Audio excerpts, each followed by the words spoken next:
Hi, let's do some Bible study today. Today we're going to be looking at the parable of the mustard seed found in Mark chapter 4, verses 30 through 32, CSB version.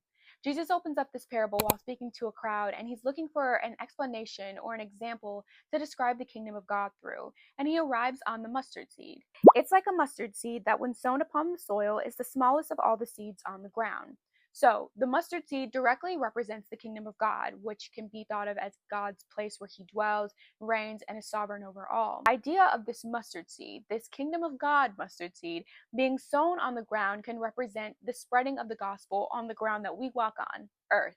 It is the smallest of all the seeds on the ground. This is not to say that the mustard seed is the smallest seed in the world, because it's not, but it is small in any case. And this can perhaps represent the small pieces of the gospel that we encounter every single day. Jesus says, and when it is sown, it comes up and grows taller than all the garden plants and produces large branches so that the birds of the sky can nest in its shade.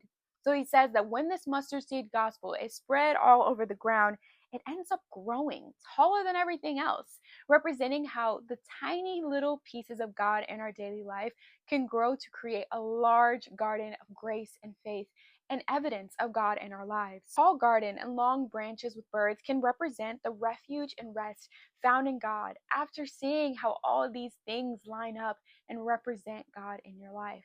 The development of faith often starts with small beginnings.